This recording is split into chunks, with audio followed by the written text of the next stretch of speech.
नमो नमः। नारायणाय नमोस्तुते।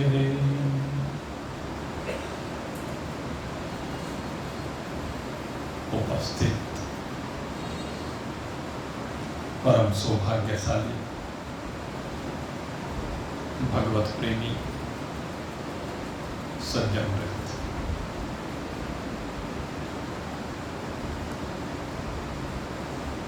कल की कथा में आपने उन परिस्थितियों के ऊपर चिंतन किया जिनका अनुकरण करने के उपरांत भगवान कहते कि तस्याहं सुलभ पार्थ, कि मैं उनको सहज सुलभ हो जाता हूं। कि उनको अनन्यः चेतः, जिनका चित्त अनन्य हो गया है, एक मेरे में स्थिर हो गया है, और न केवल स्थिर हो गया है, नित्य है, निरंतर स्थित हो गया है। अब ऐसे भक्त की गति के संदर्भ में भगवान अब चर्चा करने जा रहे हैं। कहते हैं निरंतर नित्य है, जो मेरा स्मरण करता है, मेरे में अपने चित्त को लगा करके रखता है। मामुपेत्य पुनर्जन्म दुःखालयं शाश्वतम् नाप्नुवन्ति महात्मानः संसिद्धिं परमां गतः। कहते हैं ऐसे भक्त, ऐसे महान पुरुष, भगवान कहते हैं ऐसे महात्मा अत्यंत दुर्लभ होते हैं। और जो ऐसे महान पुरुष हैं उनके लिए मैं सहज सुलभ हूं। महात्मा तो दुर्लभ हैं, ऐसे साधक तो दुर्लभ हैं, ऐसे भक्त तो दुर्लभ हैं, लेकिन ऐसे साधकों के लिए, ऐसे महात्माओं के लिए, ऐसे भक्तों के लिए भगवान दुर्लभ नहीं, सुलभ है, सहज सुलभ है। जिन्होंने अपने चित्त की वृत्ति को एक परमात्मा में लगा दिया है, उनकी वृत्ति अब संसार में भ्रमण नहीं करती है। ऐसे भक्तों को कहते हैं कि उनको फिर पुनः जन्म दुखालय, कहते हैं पुनर्जन्म नहीं होता। ऐसे भक्त इस शरीर का परित्याग करने के बाद फिर किसी दूसरे शरीर को प्राप्त होते नहीं है। पहली बात तो भगवान ने की पुनर्जन्म दुखालयम। पुनर्जन्म कैसा है? कहते हैं दुखालय, दुख का घर है। आलय कहते हैं घर। भगवान ने ऐसा कहा। कहते हैं भाई अगर यदि भौतिक रूप से हम देखें तो हम संसार में देखते हैं कि किसी भी जीव का जब यहाँ पर इस मनुष्य शरीर में आना होता है तो वो आना कितना कष्टकारी होता है। वो जन्म लेने का जो समय होता है वो कितना कष्टकारी होता है। और गर्भ में रहना, अलग अलग जीव अलग अलग योनि में अलग अलग समय के लिए गर्भ में रहते हैं। तो गर्भ काल के ऊपर अगर यदि हम चिंतन करके देखें उस जीव के बारे में, तो किस प्रकार से वहां उसका जीवन यापन एक नली के माध्यम से होता है। उसको ऑक्सीजन मिल रही है तो उस नली से मिल रही है, उसको भोजन मिल रहा है तो उस नली से मिल। एक खोल के अंदर होता है। पक्षियों में उसे हम अंडा कह देते हैं, मनुष्यों में और पशुओं में जेर कह देते हैं। है क्या? बेसिकली एक खोल है, एक आवरण है जिसके अंदर वो रहता है। और आप देखिए, जिस समय जन्म होता है, अगर यदि हम उस जेर के ऊपर चिंतन करें जिसके अंदर वह रहता है, उसमें क्या भरा हुआ था। जन्म होने के बाद जब वह बाहर निकलती है जेर, हम पशुओं को देखिए, मनुष्यों को देखिए, तो उसके अंदर गंदगी के अलावा कुछ नहीं होता। उसमें से गंदगी ही गंदगी निकलती है। उस गंदगी के अंदर इतने लंबे समय तक वो रहता और जीवित रहता, ऐसा नहीं। वहां भी उसकी क्रियाएं चलती हैं, वहां भी वो अपने शरीर को हिलाता डुलाता है, उस गंदगी में ही तो रहता है। जो वैतरणी नदी कही गई है, उस वैतरणी नदी में जो गंदगी कही गई है, क्या वो गंदगी उसमें नहीं? उसमें तो गंदगी भरी हुई है। उस गंदगी के बीच में रहना कितना कष्टप्रद होगा, ये आप चिंतन करके देखें। इसलिए कहा पुनर्जन्म दुखालय। पुनर्जन्म को इसलिए दुखालय कहा। और फिर दूसरी बात कहते हैं जब वो उस जेल से बाहर निकलता है, उस खोल से बाहर निकलता है, तो यहाँ पर कुछ महान पुरुष इस बात को कहते हैं कि जेल से बाहर निकलने में उस प्राणी को कितना कष्ट होता है। कहते हैं इतना ही कष्ट होता है जितना किसी के शरीर से चमड़ी उतारने में होता। एक चमड़ी ही तो है वो, जिसके अंदर वो रह रहा है, उसके ऊपर चिपकी हुई है या वो उसमें चिपका हुआ है। तो कहते हैं किसी किसी ने कल्पना की है ये कि उस समय इस जीव को इतना कष्ट होता है कि शरीर की रापी लेकर के चमड़ी जैसे उतार दी गई। जैसे ये हिंसक लोग होते हैं, मांसाहारी लोग होते हैं, ये शरीर की चमड़ी जो उतारते हैं ना, कैसे उतारते हैं, कितना कष्टप्रद होता है। उस बेचारे पशु से पूछ के देखो। हमने तो जीवन में एक बार थोड़ा सा दृश्य देखा और वो दृश्य देख करके रूह कांप उठती है। एक बार यहाँ नाले की पटरी से मैं जा रहा था, मैंने देखा एक चूल्हा बड़ा सा ईंटों का बनाया हुआ था। उस चूल्हे के ऊपर एक लोहे की मोटी सी प्लेट पड़ी हुई थी। उस चूल्हे में अग्नि धधक रही थी और उसके ऊपर एक सूकर को डाल करके, उसके ऊपर पानी डाल डाल करके एक थपकी सी थी, उससे पीटा जा रहा था और उसको बांध रखा था, बंधा हुआ था। नीचे अग्नि जल रही थी, प्लेट बिल्कुल गर्म थी, वो तड़फ रहा था, चीख रहा था, लेकिन उसकी सुनने वाला कोई नहीं था। कितना कष्टकारी दृश्य होता होगा। फिर मैंने सुना कि वो पहले उसको गर्म करते हैं, पानी से पीटते हैं, जिससे कि चमड़ी नरम हो जाती है, और फिर जिंदे की ही चमड़ी को उतारते हैं। इतना कष्टप्रद होता है। कितना कष्ट होता होगा। अगर यदि किसी को एक सुई भी चुभ जाए तो कितना कष्ट होता है। एक ब्लेड कहीं पर लग जाए कितना रक्त बहता और कितने परेशान हो जाते हैं।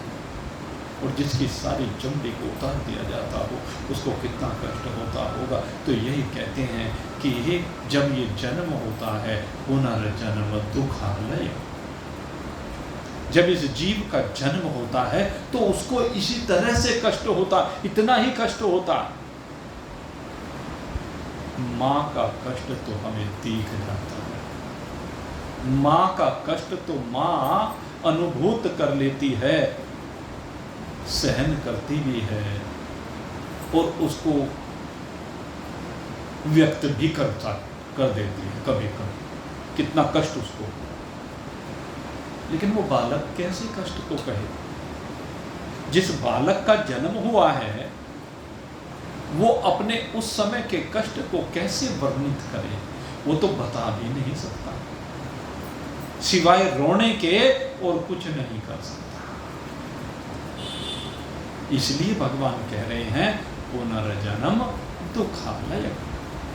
और दूसरी बात कहते हैं तो जन्म का कष्ट हुआ, जन्म का कष्ट होने के बाद कहते हैं फिर थोड़ा सा बड़ा होता है बच्चा, और थोड़ा सा बड़ा होता है खिलौने से खेलने लगता है, और खिलौने से खेलते खेलते किसी अड़ोसी पड़ोसी के यहाँ जो बच्चे उनके खिलौनों को देखता है।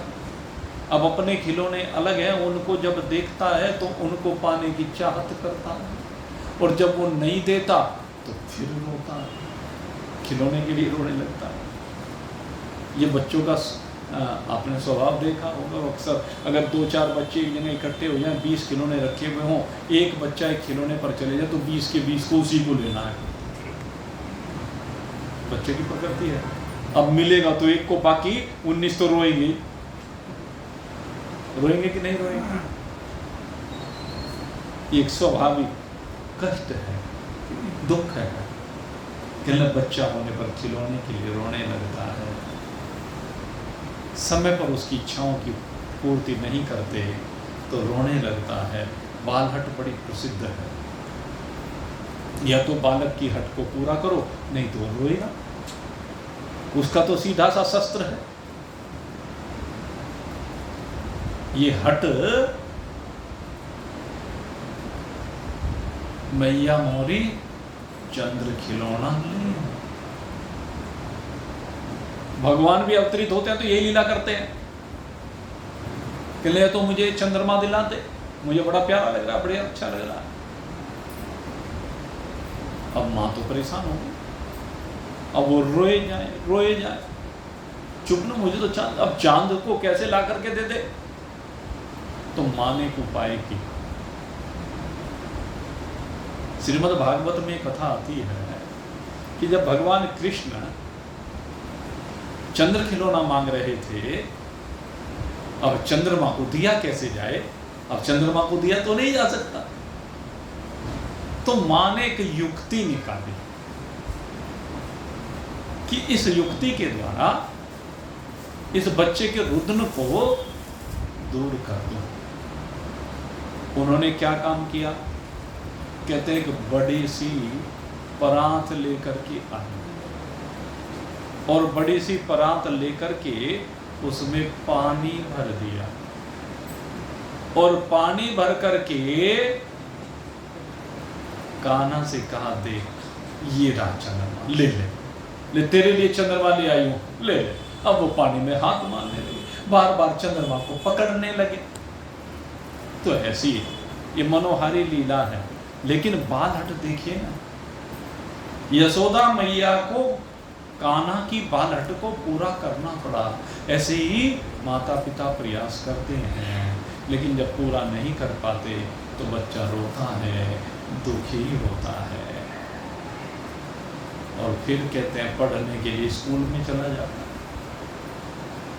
अब जब स्कूल में पढ़ने जाता है, मास्टर जी पढ़ाते हैं, अब वो बेचारा वहाँ भी पढ़ता है, घर पे आके भी पढ़ता है, फिर मास्टर जी पूछते हैं, वो भूल जाता है, फिर पिटाई का भय होता है। और होती भी है ना? बार बार जब वो भूल जाता है, क्योंकि सबकी मेधा सबकी प्रज्ञा एक जैसी नहीं होती। माता पिता की ये बहुत बड़ी शिकायत रहती है बच्चे से कि जी मैं तो घर से सब कुछ याद करा के भेजती हूँ, पर जब पेपर देने के लिए बैठता है पता नहीं क्या गड़बड़ करता है, इतनी देर में उलट पुलट करके चला जाता है। यही तो है, क्योंकि मेधा और प्रज्ञा ये दो जो बुद्धि की शक्ति हैं, ग्रहण करने की शक्ति और ग्रहण करने के बाद प्रयोग करने की शक्ति, ये भगवान ने सबको एक जैसी नहीं दी। जो मेधावी हैं, प्रज्ञावान हैं, वो जब आवश्यकता पड़ती है तो तुरंत जवाब वहां से आता है। जो अल्प मेधा संयुक्त है, अब वहां पर गड़बड़ होती है। वो कुछ काम जो भी दिया है शिक्षक ने याद रह जाता है उसके कुछ, और कुछ भूल जाता है, आधा अधूरा सा रहता है। और जो मेधाहीन है वो तो 0/लड्डू ही है। कितना ही प्रयास माँ बाप कर लो, कितना ही प्रयास शिक्षक गण कर लो, अब माँ बाप तो अजी हम तो फीस देते हैं, आपका काम पढ़ाने का। अरे भाई पढ़ाने का काम तो है, पर पढ़ने का काम तो इसी का है। ये बुद्धि अगर इसे भगवान ने नहीं दी है, इसमें कोई भी कुछ भी कर नहीं सकता। किसी को दोष देने से कोई फायदा नहीं, सब अपने भाग्य का दोष है, प्रारब्ध का दोष है, संस्कारों का दोष है। तो खैर ऐसे बच्चे को क्या है, बार बार पिटना पड़ता है। एग्जाम में फेल हो जाए तो फिर घर पे पिटना पड़ता है, तुमने हमारी बेइज्जती करा दी, हाँ? हमें कहीं का नहीं छोड़ा, मुंह दिखाने लायक नहीं छोड़ा, फेल हो गया। और फिर वो क्या कदम उठा जाए इस बात का भी कोई भरोसा नहीं। खैर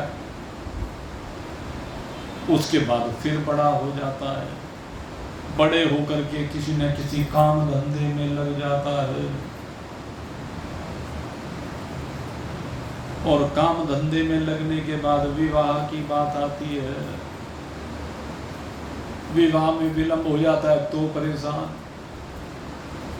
हमारा एक साथी, बहुत पुरानी बात हो गई, अब वो उस समय तो क्या था, लड़कों के विवाह भी भाई 22-23 साल की उम्र से ऊपर कोई हो गया तो कहने लगे बूढ़ा हो गया, ये कहा जाता था। हमारे समय में तो यही बात हुआ करती थी।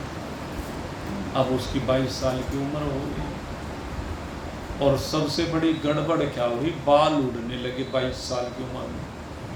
अब वो बेचारा इसी बात को लेकर के परेशान रहे कि भाई मेरे तो बाल उड़ने लगे, 1-2 साल में मैं तो गंजा हो जाऊंगा, कि मेरा तो कोई विवाह भी नहीं करेगा। वो कहाँ करता था, तो खैर मजाक की बात थी, ये तो मजाक में कह दिया था। तो लेकिन ये चिंता, फिर विवाह हो जाए तो पत्नी अनुकूल मिले कि प्रतिकूल मिले, घर में समन्वय करके चले कि ना चले, सारा जीवन इसी तरह तो है। फिर बच्चे, फिर अनुकूल या प्रतिकूल, और कहते हैं ऐसे होते होते यात्रा आगे बढ़ते बढ़ते बुढ़ापा आ जाता है। भाई फिर आया बुढ़ापा बैरी, परिवार न ममता गहरी, पोत ब्याहवन की मन में रहरी, हेली करूँगा खड़ी। यह है बुढ़ापे में बात। मुंह में दांत नहीं रहते, पेट में आंत नहीं रहती। आंत नहीं रहने से मतलब देखो क्या है कि पहले कहावत थी भाई कि जो हम भोजन करते हैं ना, वो दांतों से अच्छी तरह चबा करके करना चाहिए। कहने लगे क्यों? कहने लगे एक दांत तो ये है और दूसरे दांत पेट में है, जिन्हें आंत कहते हैं। अभी इन आंतों को ठीक रहने दो जवानी में। जब तक दांत साथ दे रहे हैं, आंतों के ऊपर लोड मत डालिए। वो भी चाकू है कि जब आपको आपके दांतों से चबना बंद हो जाएगा तो फिर आंत काम आएगी। लेकिन जिसने आंतों को पहले ही खराब कर लिया है, आड़ कबाड़ खा खा करके, खाने का सही तरीका न अपना करके, शास्त्र कहते हैं कि भोजन को पीना चाहिए, रोटी को पीना चाहिए। आप कहेंगे दुनिया तो कहती है खाना चाहिए, आप कहते हैं पीना चाहिए। यही तो सिद्धांत है। कहते हैं रोटी को इतना चबाइए कि वो द्रव्य रूप में परिवर्तित हो जाए, और कहते हैं पानी को खाना चाहिए। मुंह से लगाया और एक घूंट में गटर गटर कर गए, नहीं। वो कहते हैं जैसे सिप करते हुए, कहते हैं जल को ऐसे खाना चाहिए, तो उससे क्या रहेगा? आंत ठीक रहेंगी। लेकिन ऐसे कोई प्रैक्टिकली करते नहीं हैं, एक आध कोई बिरला है।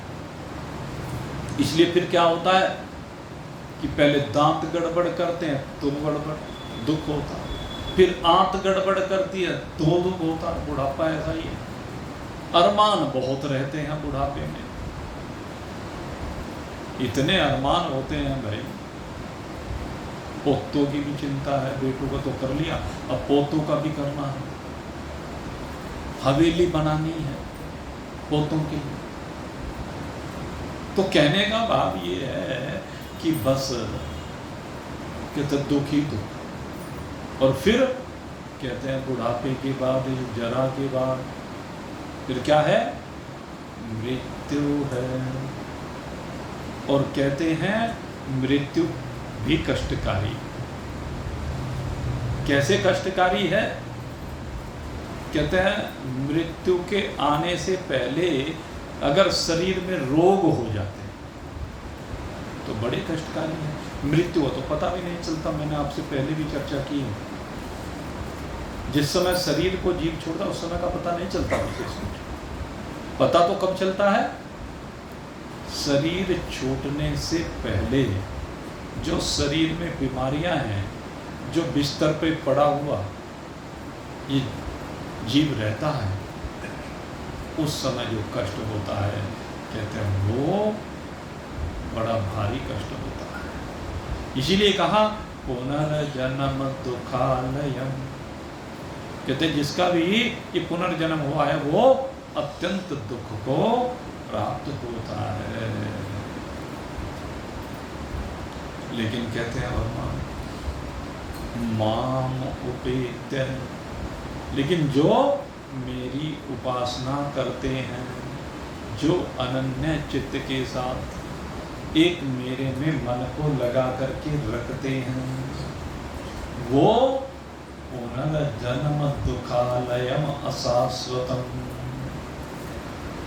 कहते हैं वो पुनर्जन्म को प्राप्ति नहीं होते। इस अशाश्वत स्थिति को, अशाश्वत स्थिति क्या होती है, शाश्वत क्या है और अशाश्वत क्या है? शाश्वत माने जो सदा एक जैसा रहता है।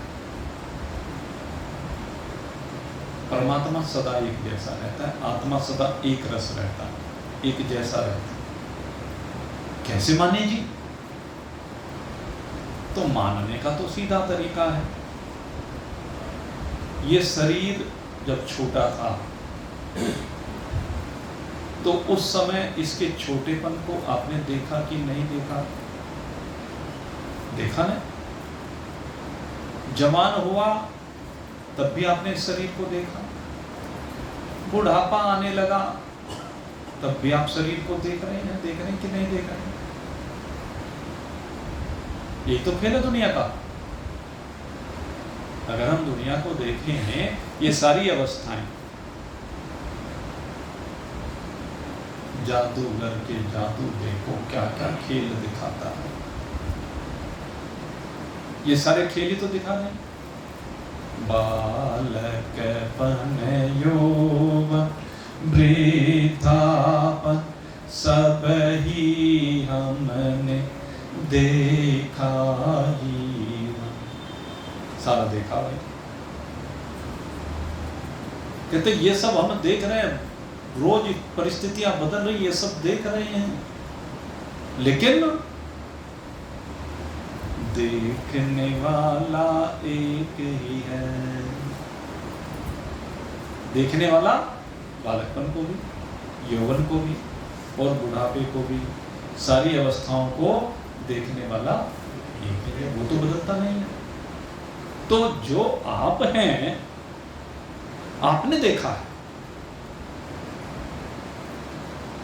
गड़बड़ कहां होती है?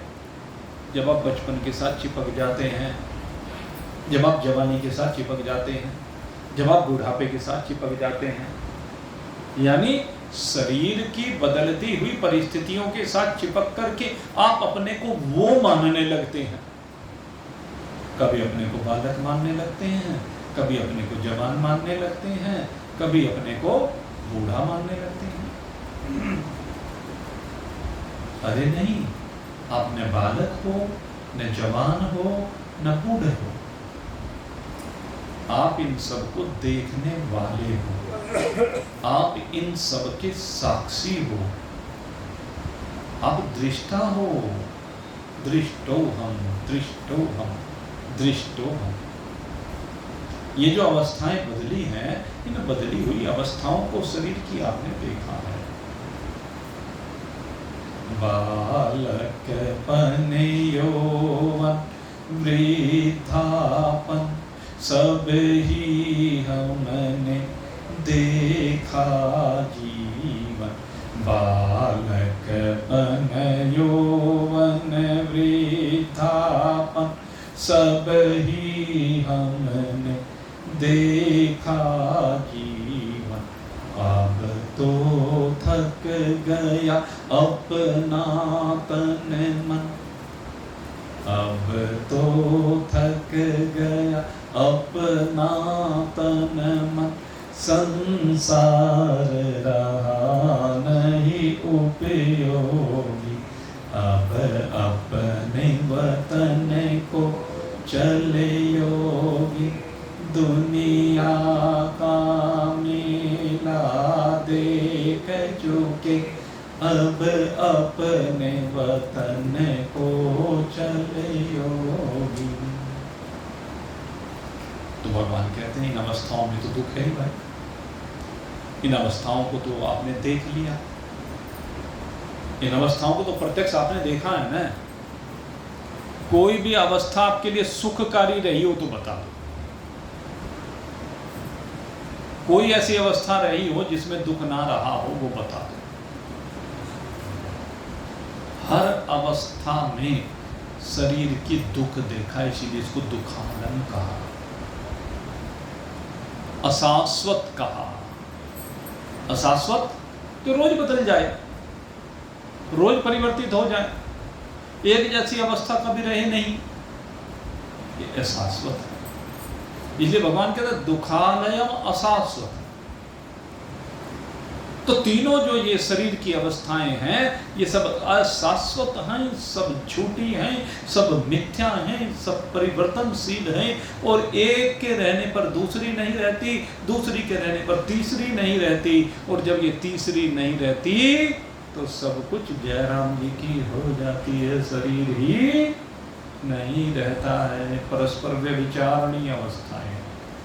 आप जवानी में चाहो कि बचपन लौट कर के आ जाए तो आ नहीं सकता, बुढ़ापे में चाहो कि जवानी लौट कर आ जाए तो आ नहीं सकता। कहते हैं ऐसे ही शरीर निवृत्त हो जाता है। और इस शरीर की भी तीनों अवस्थाएं हैं। इस शरीर में तीन अवस्था, जागृत, स्वप्न और सुसुप्ति। कहते तीनों भी अगर यदि देखा जाए आती रहती हैं, जाती रहती हैं, एक के होने पर दूसरी होती ही नहीं है। एक साथ दो अवस्थाएं टिकती नहीं है, तीनों अवस्थाओं में से कोई भी अवस्था एक साथ रहने वाली नहीं, इसलिए अशाश्वत है। जागे सोए और देखे सोपन, तीनों अवस्थाएं ही हैं। जागे हुए हमने संसार का मेला देखा,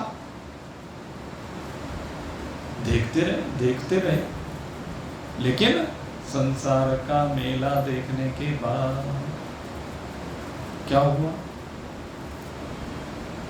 ये जितना भी मेला संसार का हमने देखा है,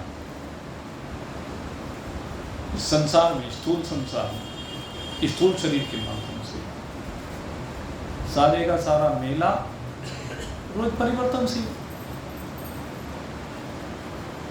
कितना बदल गया भाई संसार। हमारे देखते देखते हमारे से पहले वालों ने और भी ज्यादा देखा। जिन्होंने शरीर को हमारे से पहले धारण किया, उन्होंने और पुरानी अवस्थाएं देखी, गांवों का जीवन देखा, सादगी का जीवन देखा, और बरसात में तो भाई कीचड़ ही कीचड़ देखा। कहीं से निकलने की जगह भी नहीं हुआ करती थी, पैर में जूती नहीं होती थी।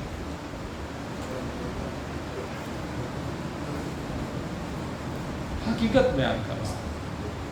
आज लोगों को कल्पना लगेगी, किसके पास कपड़े होते थे, किसके पास जूते होते थे, किसके पास ऐसे घर होते थे, कच्चे घर हुआ करते थे, हाथ में बीजना पंखा लेकर के हवा करते रहते। एक काम सारे दिन ये मिला रहता था गर्मियों में। अब तो पंखे चल रहे हैं, अब पंखे की जगह मोबाइल हाथ में आ गया। पहले पंखा जीवन था, आज ये मोबाइल जीवन हो गया। जीवन ही हो रहा है भाई। देखो मैं आपको बताऊं, एक भक्त हैं, एक दिन वो अपनी बात बता रहे थे, कह रहे जी वो बेटा पढ़ता है और कहते एक दिन उसका मोबाइल वो खराब हो गया किसी कारण से। उसने कहा जो मैकेनिक था कि 2-3 दिन लगेंगे। कहने मैं तो मर जाऊंगा 2-3 दिन में, मोबाइल के बिना 2-3 दिन में मर जाऊंगा। इसका मतलब मोबाइल क्या है? लाइफ लाइन, जीवन है। तो कितना बदल गया जीवन, पंखे से मोबाइल पे आ गया जीवन। कच्चे घर हुआ करते थे, नीचे गोबरी लिपी जाती थी, मिट्टी बाहर दीवारों पे लिपी जाती थी, छत के ऊपर भी मिट्टी लिपी जाती थी, सबके घर चूहा करते थे बरसात में। उस समय सबने देखा है, लेकिन फिर भी एक शांति थी, एक चैन था, बेचैनी नहीं थी। आज घर में एसी है ना? घर में एसी है भाई, लेकिन दिमाग में हीटर है। एसी की हवा में बैठे हुए हैं, लेकिन दिमाग में चलता हुआ हीटर इतना गर्म कर रहा है, इतनी गर्मी प्रदान कर रहा है कि एसी का भी कोई प्रभाव दिखाई नहीं देता। ऐसी स्थिति हो गई भाई, क्या कहें, कितना परिवर्तन हुआ है। पहले आदमी को खाने के लिए क्या चाहिए था, कितने बर्तन चाहिए थे, सीधा सा सब घरों का एक ही रूटीन था। सुबह को नाश्ता क्या होता, बासी रोटी होती, क्योंकि चूल्हे पे बनाई जाती थी, तो सुबह कोई किसी घर में चूल्हा नहीं चलता था। हमने वो चूल्हे वाला जीवन देखा। कच्चे चूल्हे हुआ करते थे, 3 ईंट खड़ी करके उसको मिट्टी से लीपा जाता, फिर उसमें जो माताएं होती थी वो लकड़ी पर रोटियां बनाया करती थी। धुआं ही धुआं, सारे घर रच जाते थे, वो भी जीवन देखा। आज तो भाई घरों की शोभा ही निकाली है। धुएं का तो कहीं प्रवेश ही नहीं है, लेस भी नहीं है धुएं का, तो है कि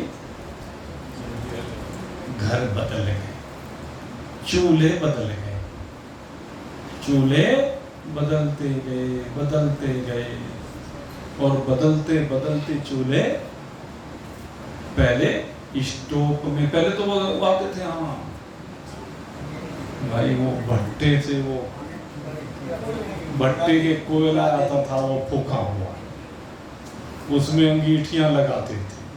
देखो पुरानी यादें आपकी ताजा कर रहा हूँ। अंगीठियां लगनी शुरू हुई, गोले बनाए जाते थे, फिर स्टोव आ गया। भाई जिसके घर में स्टोव आ गया कहने लगे भाई मौजा, क्योंकि अंगीठी को भी पहले बाहर लगा के छोड़ना पड़ता, सारे मोहल्ले में धुएं धंधार हो जाते, अड़ोसी पड़ोसी लड़ने के लिए आते। अब स्टोव आ गया, मिट्टी का तेल मिलता राशन में, और जब चाहो तब उसे पंप मारे, पिन लगाया और चल। फिर धीरे धीरे वो स्टोव की जगह कुछ घरों में कुछ हीटर भी साथ में पैरेलल आने शुरू हो गए, और फिर उसके बाद आ गई ये गैस, और इस गैस ने भाई सारा चूल्हों का रंग ढंग ही परिवर्तित कर दिया।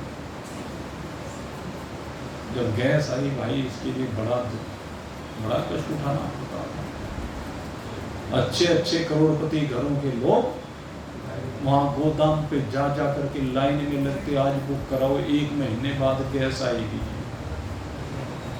इधर उधर से जुगाड़बाजी करते, बहुत कपड़े।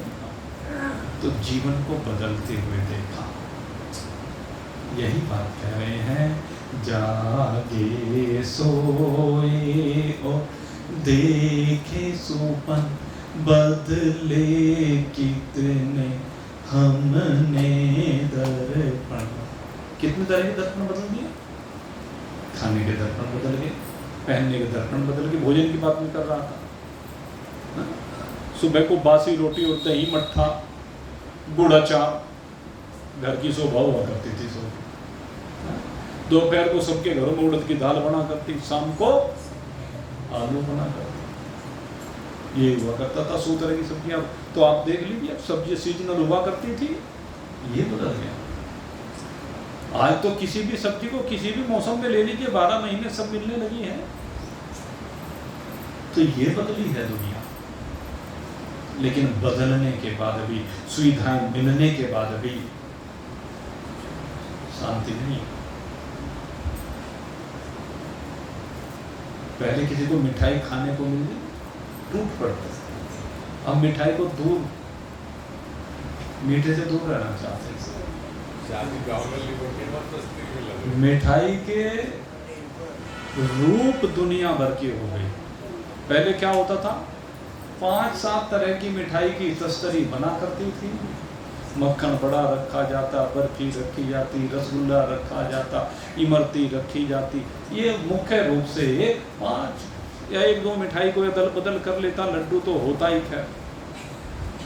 और आज मिठाई के जब स्टॉल लगते हैं तो ये गिनती नहीं कि 50 तरह की मिठाई, 60 तरह की मिठाई, 100 तरह की। आप बड़े बड़े शोरूम पर जाकर के देखिए, इतनी मिठाइयाँ, और सब बिक रही हैं। खाने वाला कोई दिखता नहीं है, मीठे से सब परहेज कर रहे हैं और फिर भी सब बिक रही है। ये बदला है, खाने का ढंग बदल गया, पहनने का ढंग बदल गया, रहने का ढंग बदल गया। लेकिन मेरे मित्रों, ये भले ही स्थूल संसार कितना बदल गया, आपका सूक्ष्म संसार कितना बदल गया स्वप्न में, लेकिन इन सबको देखने वाले आप नहीं बदले, यही एहसास है। ये बदलने वाला अशाश्वत है और जो नहीं बदला वो शाश्वत है। उस शाश्वत की बात भगवान करते हैं। जागे सोए ओ देखे सुपन, बदले कितने हमने दर्पण, नकल माल अब तक देखा। कौन सा है नकल माल? ये जो मैंने कहा सारा नकल माल है। ये संसार के जितने बदलते हुए नजारे देखें सब नकल माल है। और कहते हैं छोड़ इस नकल माल को। नकल माल अब तक देखा, अब असल माल का बन भोगी, अब अपने वतन को चले योगी, अब अपने वतन को चले योगी। कितने देखे साथी साथी, सब छूट गए बातिन बातिन। बातों बातों में सब छूटते चले गए। कितने साथी थे आपके जीवन के, कितने सहारे थे आपके जीवन के, और खेल खेल में सब पीछे छूटते चले गए, सब अपने सुख साथ छोड़ते चले गए। कितने देखे साथी साथी, सब छूट गए बातिन बातिन। सच्चे साथी का साथ गहो, बिरहान दहे बिरही जोगी। दुनिया का मेला देख चुके, अब अपने वतन को चल जोगी, अब अपने वतन को चलो, अपने वतन को। और सच्चा वतन कौन सा है? आपका आत्मा ही आपका सच्चा वतन है। ये परमात्मा ही सच्चा वतन है, यही आपका सच्चा साथी है। संसार के जितने साथी थे सब झूठे थे, काम चलाऊ थे, सब इसीलिए छूट गए।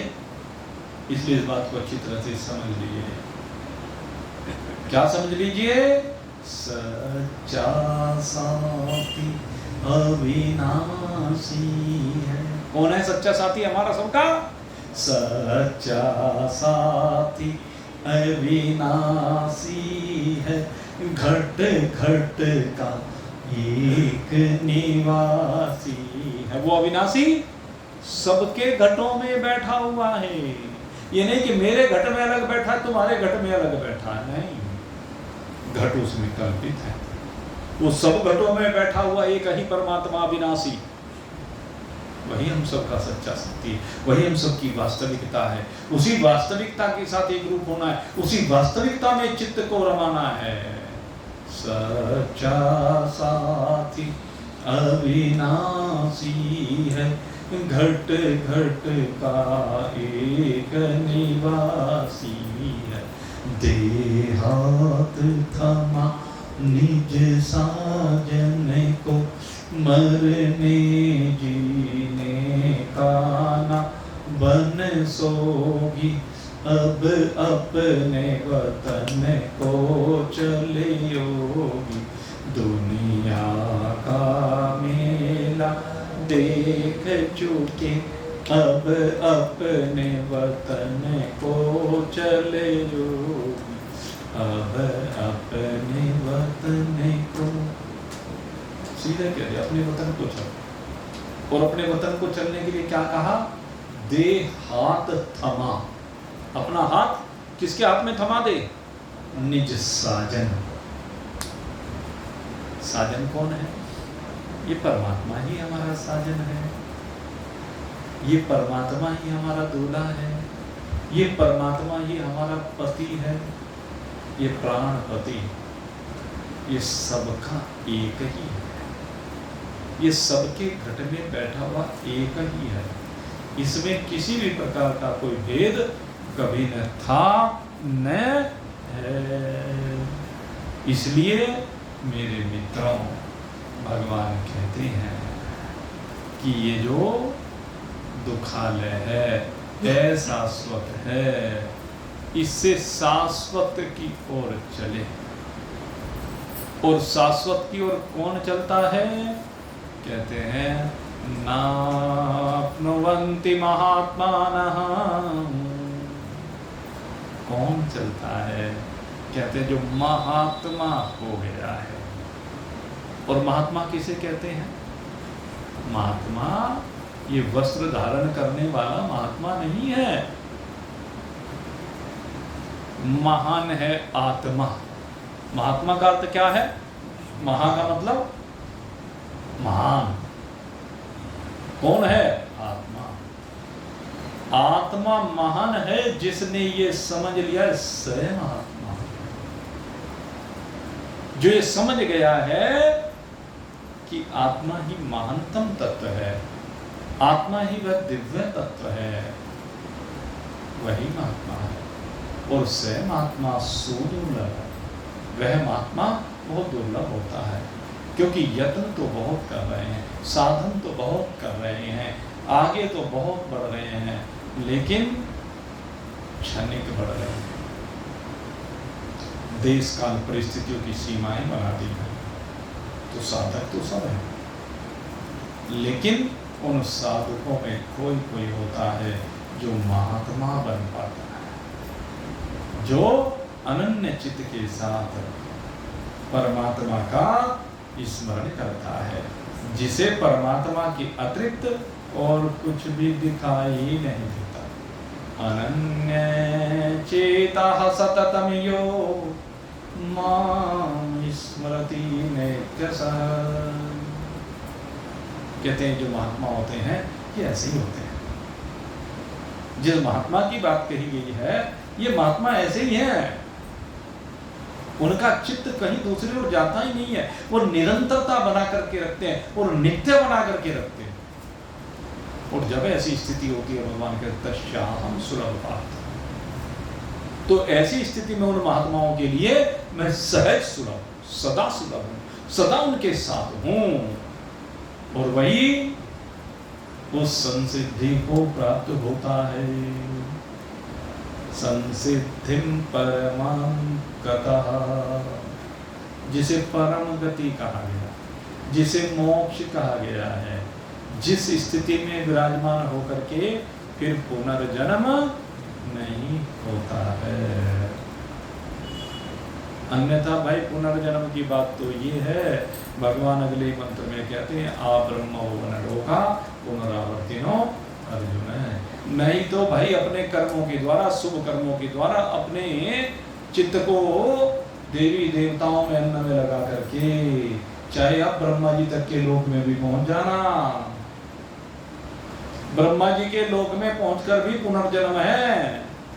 आ ब्रह्म भुवन लोका पुनरावर्तिनो अर्जुन मामुपेत तु कौन्तेय पुनर्जन्म न विद्यते।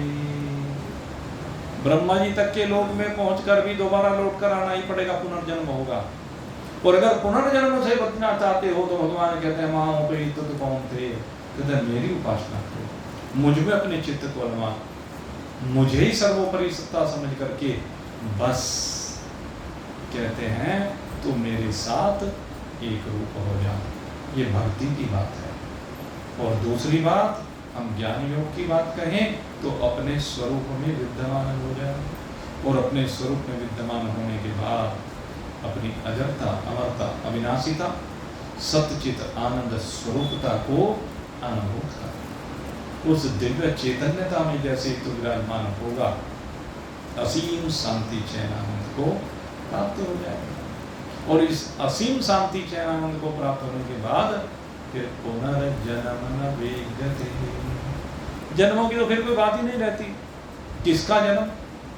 आत्मा अजन्मा है, आत्मा में जन्म है ही नहीं। न जायते म्रियते वा कदाचिन्न, जन्म ही नहीं, इसमें मरण भी नहीं। न जन्म है न मरण है। आप अपनी स्थिति में विराजमान होकर के आनंद मनाए। इन्हीं शुभ भावों के साथ आज का सत्संग अब यहीं पर प्रेम शांति को प्राप्त हो रहा है। बोलिए सच्चिदानंद भगवान की